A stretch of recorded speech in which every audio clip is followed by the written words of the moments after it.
Sosok orang tua kerap jadi pelampiasan emosi anaknya tatkala pertikaian tengah membara. Tak sekedar sisakan luka, konflik anak dengan orang tua sisakan nestapa, nyawa pun kerap jadi taruhannya.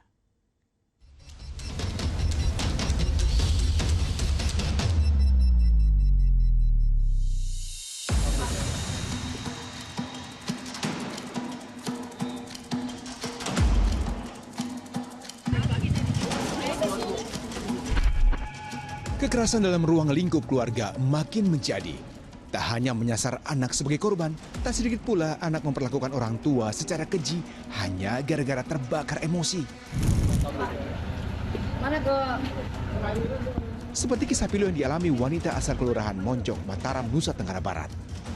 Jasadnya ditemukan warga dalam kondisi hangus di lahan kosong di Dusun Batu Leong, Lombok Barat, akhir Januari lalu.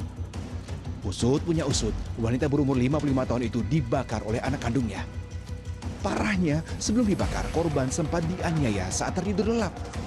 Aksi tega pria berumur 33 tahun kepada ibunya karena dipicu rasa kesal tak dipinjami uang untuk membayar utang 39 juta rupiah. Kisah pilu ibu dibakar anaknya di Mataram, Nusa Tenggara Barat itu baru satu cerita. Di Ponorogo, Jawa Timur, seorang wanita berumur 55 tahun juga mengalami nasib serupa. Jasadnya ditemukan dengan luka sayatan dan memar di bagian kepala di rumahnya di Desa Golan, Kecamatan Sukorejo. Hasil dari pemeriksaan forensik, ditemukan sejumlah luka lebam akibat pukulan benda tumpul. Penyelidikan pun mengarah pada keterlibatan anak kandung berinisial AS yang hingga kini masih dicari polisi. Diduga pembunuhan dipicu dendam masa lalu. Hal itu diperkuat temuan status media sosial milik pria 30 tahun itu yang mengaku menghabisi nyawa ibunya.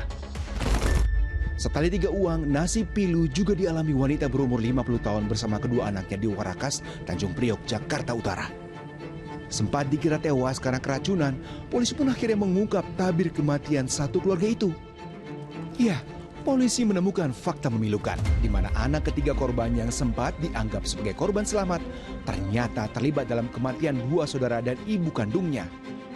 Pemuda berumur 22 tahun tersebut tega meracuni anggota keluarganya karena memendam sakit hati kerap diperlakukan berbeda sejak lama. Ya, kalau dari pelaku dia merasa jengkel, merasa diperlakukan berbeda. Itu pun juga sebetulnya karena perilaku dari pelaku sendiri. Karena pelaku ini sering pulang malam, sering tidak pulang bahkan. Perilaku keji anak terhadap orang tuanya umumnya tak muncul secara tiba-tiba. Kemunculan berasal dari akumulasi luka yang berlangsung sejak lama. Jadi biasa ada proses, ada jeda waktunya, ada akumulasi, mungkin kemarahan, kebencian, kegalauan, keterpecah belahan jiwa gitu. Nah itu biasanya nggak terjadi dengan satu waktu ya. Ini suatu istilahnya ada kontinum ya, ada jeda waktu cukup panjang. Untuk itu penting mengenal tanda-tanda perilaku anak maupun anggota keluarga lain saat pertikaian keluarga mengemuka. Orang tua tuh harus peka sekali terhadap pola perilaku yang muncul ya. Misal ya anak-anak seperti ini biasanya menunjukkan muka atau raut wajah yang mungkin sinis ya, terus kemudian sangat dingin, lalu kemudian cepat sekali marah, dan marahnya ini seringkali juga ekstrim kepada orang tuanya. Bahkan pada beberapa anak itu sangat bisa secara frontal itu mengemukakan kebenciannya kepada orang tua.